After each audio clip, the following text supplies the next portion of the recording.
ये सब जंजाल से बचिए, अंधविश्वास की जंजीरों को तोड़ दीजिए, आडंबर को तोड़ दीजिए। बस करना क्या है? भगवान राम ने जब पूर्ववासियों से कहा था कि भक्ति करो, पूर्ववासियों ने कहा हम गृहस्थ आश्रम में हमें बहुत जंजाल, हम भक्ति नहीं कर पाएंगे। तो राम ने कहा भक्ति बहुत सरल है, क्या करना है फिर सरल है? तो राम ने कहा है, कहु भगति पथ कौन प्रयासा, योग नमक जप तप उपवासा, सरल स्वभाव न मन कुटिलाई, यथा लाभ संतोष सदाय, प्रथम भगति संतन कर संगा, दूजे रति मम कथा प्रसंगा। कहाँ लिखा है बलि करो, कहाँ लिखा है मांस मछली खाओ, कहाँ लिखा है दारू पियो भक्ति में? राम कहते हैं क्या? सरल स्वभाव न मन कुटिलाई, यथा लाभ संतोष सदाई, कहो भगति पथ कौन प्रयासा, योग नमक जप तप उपवासा।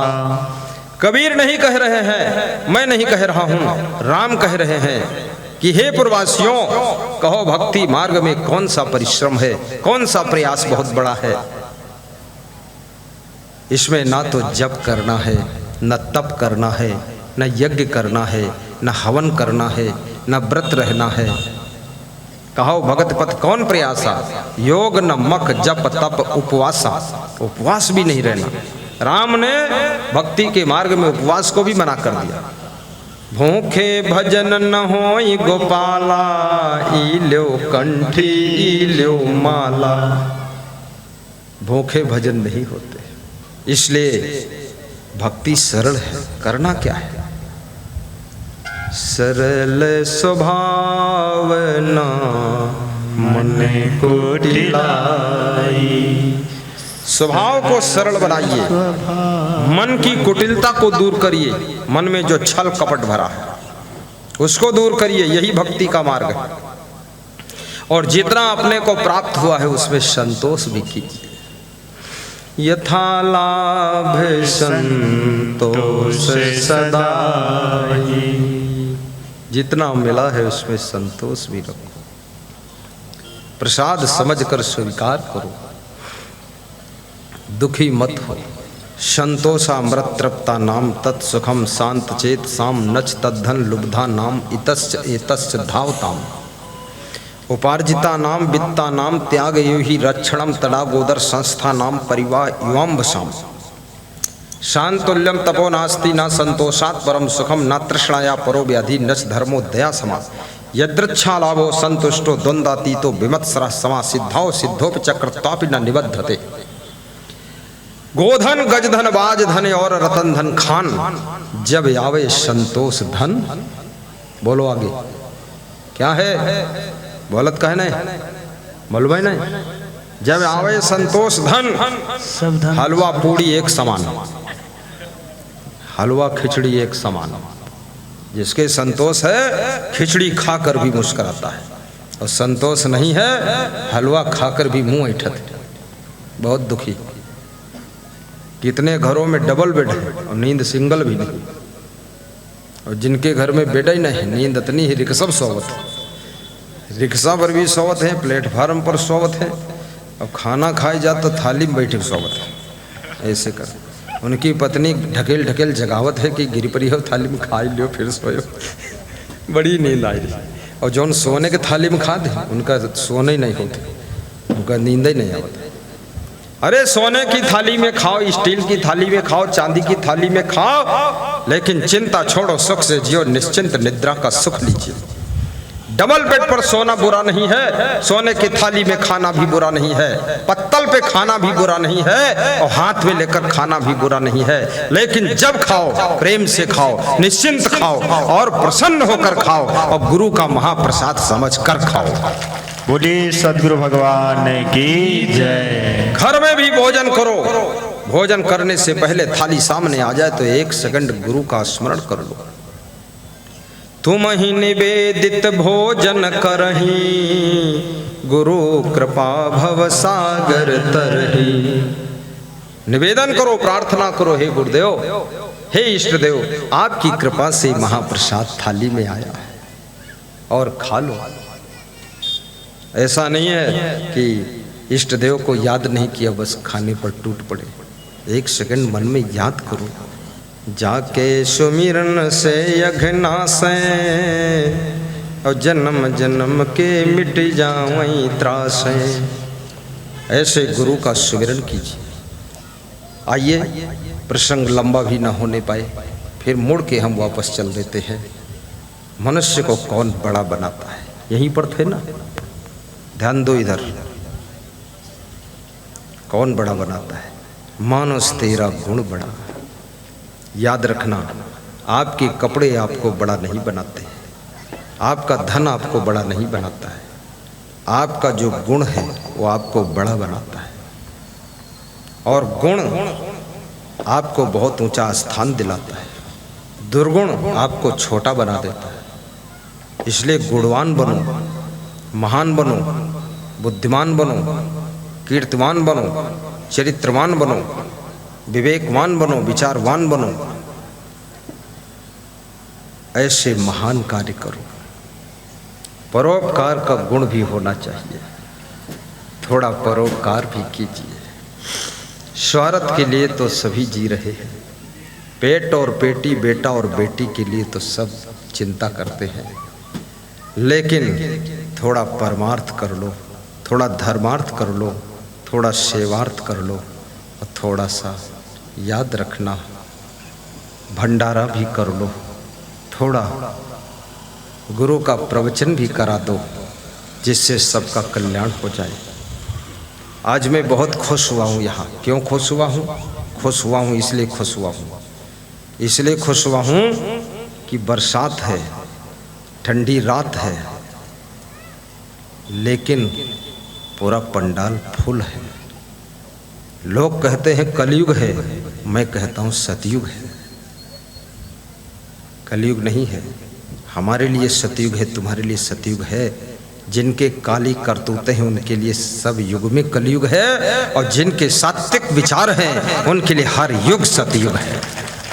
बोलिए सदगुरु भगवान की जय, सत्य सनातन धर्म की जय। इसमें ऐसे कितने लोग हैं जिन्होंने पहली बार गुरु जी का दर्शन किया है? दोनों हाथ उठाकर बताए।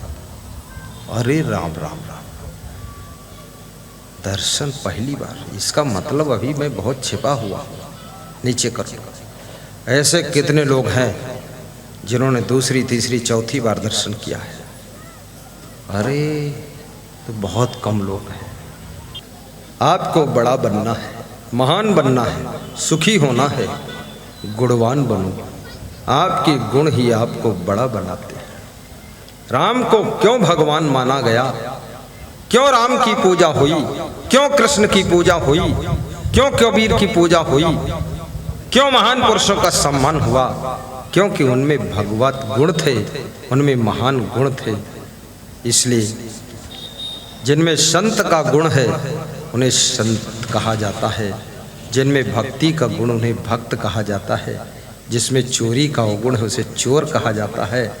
और याद रखना, जिसमें प्रेम का गुण है उसको प्रेमी कहा जाता है, और जिसमें झगड़ने का गुण है उसको झगड़ालू कहा जाता है, जिसमें दान करने का गुण है उसे दानी कहा जाता है, और जिसमें लालच का अवगुण है उसे लोभी कहा जाता है, लालची कहा जाता है, और जिसमें एक पैसा खर्च करने का मन नहीं उसे कंजूस कहा जाता है।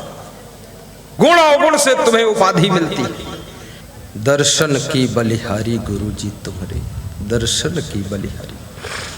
आरती दर्शन जो कोई पावे, संताप मिटावे भारी गुरु जी तुम्हारे, संताप मिटावे भारी। दूसरा प्रश्न था श्रीमद् भगवत गीता से, श्री कृष्ण से अर्जुन ने पूछा है, भगवान सुखी कौन है संसार में? कृष्ण कहते हैं, अर्जुन सुखी वह है जो अपनी बुद्धि, अपनी भावना यथा योग्य रखता है। नास्ति बुद्धि अयुक्तस्य ना चा अयुक्तस्य भावना ना चा अभावयतः शांति अशांतस्य कुतः सुखम शक्नोति है यह सोढ़ुम प्राक शरीर विमोक्षणात् काम क्रोधोद्भवम वेगम सह युक्त स सुखी नरा। कृष्ण कहते हैं वह व्यक्ति सुखी होता है जो शरीर के रहते रहते अर्थात सांस के चलते चलते अर्थात मरने से पहले पहले अर्थात अपनी जिंदगी में जीते जी अर्थात शरीर में उठने वाले काम और क्रोध के तूफान को, काम और क्रोध की आंधी को, क्रोध की ज्वाला भट्टी को जो कंट्रोल करने में समर्थ हो जाता है वही सुखी होता है और उसे ही योगी कहते हैं, वही संत कहलाता है। ये काम वासना का तूफान जवानी आने पर मनुष्य के शरीर के अंदर खड़ा हो जाता है और ये क्रोध का ज्वालामुखी सबके अंदर धधक पड़ता है। छोटी सी बात सहन नहीं होती है, लेकिन याद रखना जो व्यक्ति क्रोध की ज्वाला को करुणा के जल से बुझा देता है और काम वासना की आग को भक्ति और उपासना से बुझा देता है, उससे बड़ा सुखी संसार में कोई नहीं होता है, कोई नहीं होता है। इसलिए वासना की भट्टी में मत जलो, उपासना की भक्ति में डूब जाओ। भोगों में सुख नहीं है। नौजवान बेटी और बेटियों से मैं कहूंगा, राजा भर्तृहरि ने 3 विवाह किए, रानी, पटरानी, महारानी, और फिर भी उनकी मिटी नहीं हैरानी। क्यों? भोगों से सुख मिलने वाला नहीं। भोगों की कहानी ऐसी है, एक बीड़ी पियो तो दूसरी बीड़ी पीने का मन होता है, दूसरी पियो तो दूसरे दिन पीने का मन होता है, और फिर दूसरे दिन पियो तो जिंदगी भर पीने का मन होता है। और जब बीड़ी कोई छुड़ा दे तो कहे तो पेट फूलता है। जब बीड़ी नहीं पीते थे न पेट फूलता था न गाल फूलता था, अब पेट फूलता है और नाक से धुआं निकलता है। बीड़ी पीते हैं, मुंह से धुआं खींचते हैं और नाक से धुआं फेंकते हैं। धुआं पीता कौन है? क्योंकि धुआं भरने के लिए कोई गुब्बारा अंदर है ही नहीं। जब धुआं खींच कर अंदर ले जाते तो अंदर बैठा हुआ आत्मा रूपी परमात्मा तुम्हें डांटता है, ये धुआं क्यों लाया अंदर? तो बाहर फिर निकल जाता है नाक से। इसलिए बीड़ी मत पियो, गांजा भी मत पियो। गांजा जो जन पियते हैं जियत बहुत दिन नाए। श्वास नली फेफड़ा में धुआं जाई जम जाए, धुआं जाई जम जाए, खून हो जाए बिकारी, उपजय नाना व्याधि रात दिन कबहत जारी। एक दो के नहीं नेत्र कितनों के रांझा, और बुद्धि का किया विनाश, छोड़िए पीना गांजा, छोड़िए पीना गांजा। पान न प्यारे खाइए सुन लीजिए करी कान, मसूड़ों में मैल जम करत दंत की हान। करत दंत की हान जान जन इसे न पाते, थूक थूक थल तथा वस्त्र निज लाल बनाते। बेमतलब ही बे बढ़े होय हिया हैरान, याते प्यारे छोड़िए आज से खाना पान। बोलिए सदगुरु भगवान की जय। तंबाकू जो खात हैं तिनके गिरते दांत, और पाचन क्रिया बिगड़ती सड़ जाती है आंत। सड़ जाती है आंत की थू थू थूकत बंदा, और घर आंगन दीवाल जहां बैठे तहां गंदा। थोड़े में कह दिया दोस्त ज्यादा क्या आंकूं, और जल्दी दीजिए छोड़ यार खानी तंबाकू। बोलिए सदगुरु भगवान की जय। पूज्य सदगुरु राष्ट्रीय संत संगदेव की जय। शक्नोति है या शोभ प्राक शरीर विमोक्षणात्, काम क्रोधोद्भवम वेगम सह युक्ता स सुखी नरा। जिस समय आपको क्रोध आता है, क्रोध हमेशा प्रतिकूलता पड़ने पर आता है। जब आपके अभिमान को ठेस लगती है, अहंकार का छोटा भाई क्रोध लड़ने के लिए खड़ा हो जाता है। नम्रता से अभिमान की मृत्यु होती है, करुणा से क्रोध की मृत्यु होती है, सहनशीलता से, गम खाने की आदत से क्रोध ठंडा हो जाता है, क्षमा करने का स्वभाव क्रोध को करुणा में बदल देता है। इसलिए स्वयं से गलती हो जाए क्षमा मांग लेना, दूसरों से गलती हो जाए थोड़ा क्षमा भी कर देना। कभी धन की हानि होगी उसे भी सहन करना।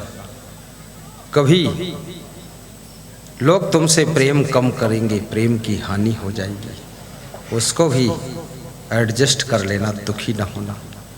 कभी सम्मान की हानि होगी, आपका लोग सम्मान नहीं करेंगे, उसमें भी अपने मन को समझा लेना। दुनिया किसी तरह से तुमको दुखी करना चाहे, दुखी मत होना। याद रखना, दुनिया का स्वार्थ जब हल होता है तभी ये दुनिया तुम्हारी वाह वाह करती है, और जब दुनिया का तुम स्वार्थ नहीं हल कर पाते हो तो दुनिया तुमको भूल जाती है, दुनिया तुमको भूल जाती है। तब तुम्हारा मन दुखी हो जाता है कि अब हमारा कोई ख्याल नहीं करता है। नेकी कर नदी में डाल, अच्छा करो लेकिन नदी में डाल दो। भूल जाओ किसके साथ हमने क्या अच्छा किया था, और किसी के साथ बुरा करने का सोचो भी मत। फिर तुम्हारे लिए कोई कांटा बोएगा तो तुम्हारे लिए फूल हो जाएंगे, और जो तुम्हारे लिए कांटा बोएगा उसके लिए भाला हो जाएंगे। जो तो को कांटा बोए ताहे बोए तो फूल, और तो को फूल के फूल है वाको है त्रिशूल, उसके लिए त्रिशूल बन जाएंगे।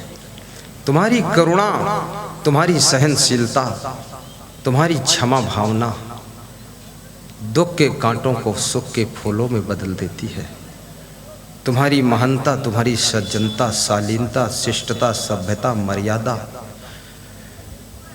तुम्हें महान बनाती है, तुम्हें सुखी कर देती है। गुरु से गुरु मंत्र भी सुनना, निगुरा बनकर मत रहना। आज हमारे पास में बालागंज से एक भक्त आए थे, दोनों भाइयों ने गुरु मंत्र लिया, भतीजे ने गुरु मंत्र लिया, उनकी पत्नियों ने गुरु मंत्र लिया। माँ उनकी दूसरी जगह गुरु मंत्र ले चुकी थी। तो मैंने कहा माता जी गुरु मंत्र में या तो सुनो मंत्र या तो निकलो बाहर। बोले दूसरे गुरु से सुन सकते हैं। हमने कहा बिल्कुल सुन लीजिए, अगर बर्फ़ी खा चुकी हो तो रसगुल्ला ऊपर से खा सकती हो। तो बोले कोई हर्ज तो नहीं है। हमने कहा पचाना पड़ेगा, हर्ज काहेगा। एक गुरु को निभाओ, दूसरे गुरु को भी निभाओ। राम के पास गुरु वशिष्ठ थे, फिर सदगुरु विश्वामित्र थे,